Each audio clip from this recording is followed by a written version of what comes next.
First of all, the fact that Netflix crashed due to the high volume of people wanting to tune into this fight is crazy. You guys know how big Netflix is? I don't know the stats, but that gotta be a lot of people. That gotta be a lot of people.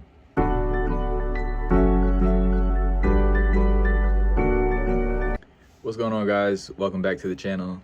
You guys seen the title. Today I'm going to be giving my take on the Mike Tyson versus Jake Paul fight. I think one of the biggest things this fight did was raise revenue, right?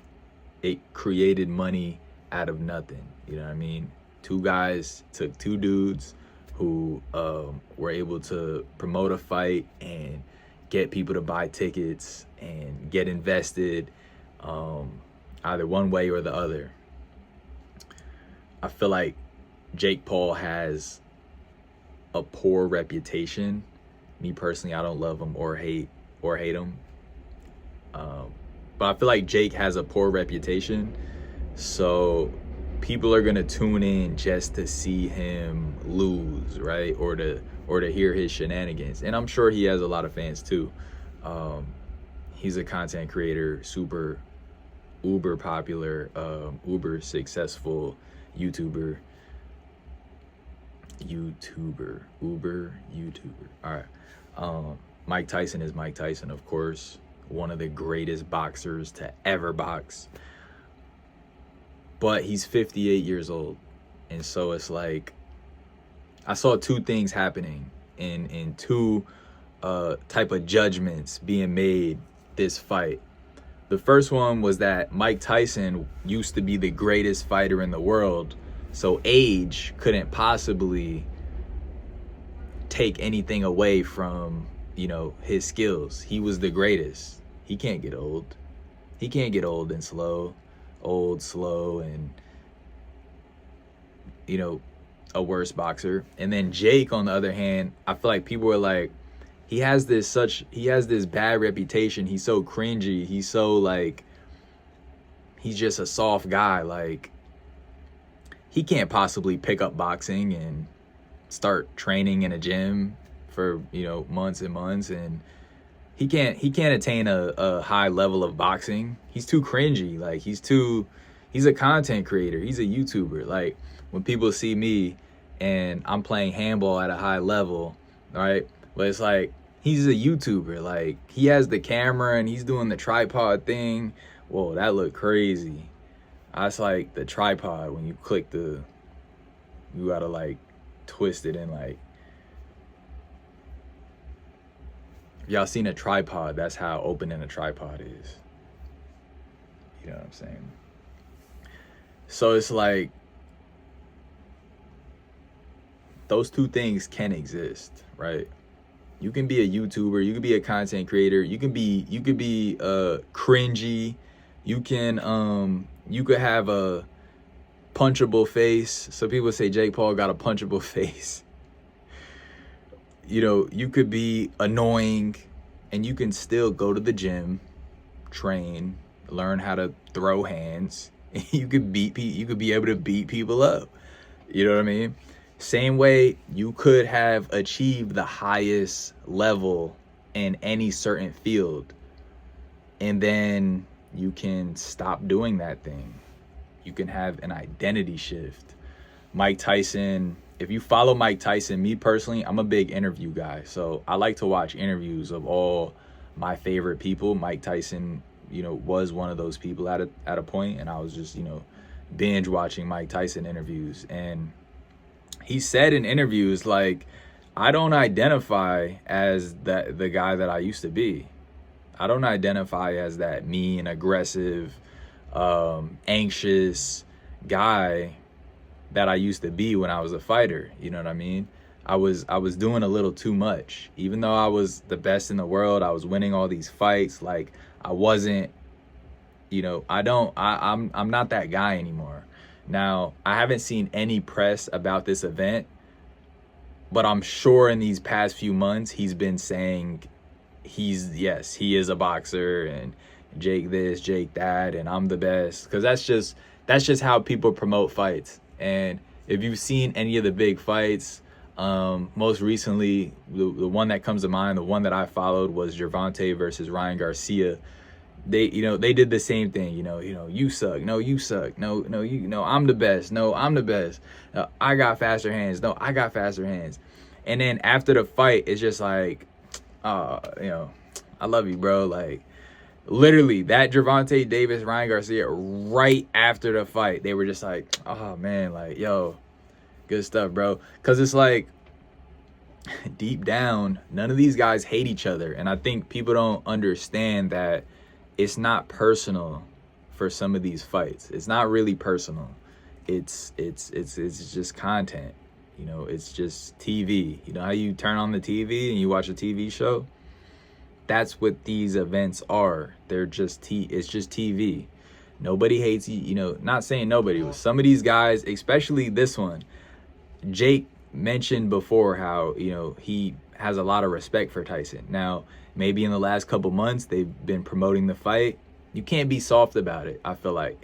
You got to, and again, I haven't seen anything, but I'm sure they've been exchanging words. I'm just guessing, because people like to hear that. People like the rah, rah, rah, you this, you that, this, that, and the third. People like that. That's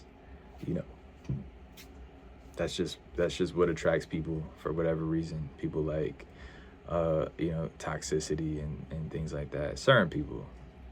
But a large majority of people, especially a large majority of people who like to watch people fight, they like that toxic stuff. So it's like they're going to do, that was my chair, by the way. I did not fart. They're going to do whatever, they can to promote the fight so that people show up, so that people buy Netflix subscriptions, so people watch online, so people write blog posts, so people make YouTube videos about it. They're gonna do everything they can to get people talking and to get people spending money so that at the end of the day they can go home and they can feed their families, right? Or they can feed their team, or they can feed their friends. You know what I'm saying? You gotta think, how many jobs did this event facilitate? How many mouths did Jake and Tyson feed because of this event, right? That's aside from like the gambling, because you gotta know a lot of money was passed around. A lot of people went into debt. Literally just now, this fight just ended. A lot of people went into debt. A lot of people got out of debt. Some people broke even. Some people just, maybe a couple of dollars, $5, $10, $15 passed around. Some people got lunch paid for. Some people, you know what I'm saying? All types of different things. But it was a cool fight. It was cool. It was cool. Kind of anticlimactic. I knew Tyson was old. I didn't know exactly how old. I didn't expect Jake to kind of take it so slow in the first few rounds. He kind of took it easy, felt out Mike, saw what he had. He kind of played a lot of defense. Jake just, stepping around him. Tyson came out the gate a little fast, a little aggressive. He didn't really land too many shots in the beginning, but he was pushing in. And Jake was, but Jake was playing back. He was playing back, working the jab here and there. I want to say like towards the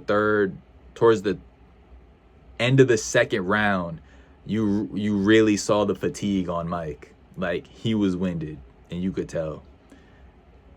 He was a 58-year-old man after the end of that second round. He was well-winded. And Jake kind of started warming up and kind of letting go a little bit.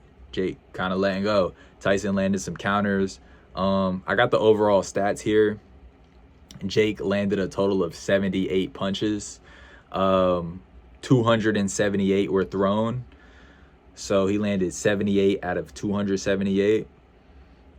Tyson only landed 18 out of 97 punches. So just huge difference of volume right there. Huge difference of volume. And their ages really showed. Their ages really showed, and their amount of training really showed. You got a 27-year-old who actually has been training boxing. That's what a lot of people don't realize. He doesn't just make content. He's not just a cringy content creator. He's been in the gym training boxing. And like anybody who trains at anything, you're just gonna do well. You know what I mean? You're just gonna do well. I love Mike Tyson. I like his podcast. I like his takes on certain topics. He has some very unique takes. Just the other day I heard him talking about legacy. Somebody was asking him like, Mike, what do you want your legacy to be? And he's like, I don't think about legacy, and I don't expect anybody to even remember me after I die. You know what I mean? I found that kind of interesting, being that he already has a legacy. You know what I mean? He's already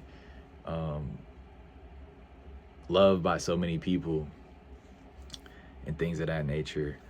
But yeah, shout out to both these guys. Shout out to Jake for winning. At the end of the match, before the end of the fight, literally in the last round, in the 8th round, with like 10 seconds left, Jake goes, he puts his hands down. He just goes like, yo, you're the best, bro. And, I think he could have went a lot harder. He could have went for a knockout. Did I expect him to do that? Absolutely not. Absolutely not. Why would he try to knock out a 58-year-old man? That's what people don't understand. He's not like starving for like a viral moment, Jake Paul. Both these guys are very well off. They don't particularly need money. They don't need to, neither of them need to knock either of them out. They just needed a fight. They needed a show. They needed they just needed some, they just needed some content. And I guess, I guess they got it. Just having this fight was enough. Nothing really needed to happen in the fight. You know what I mean? Just the build up of both these two characters fighting each other, that was enough to, I guess sell the tickets that they wanted to sell and things of that nature. But yeah, shout out to both guys. That was my take on it, and I'll see y'all later. Peace.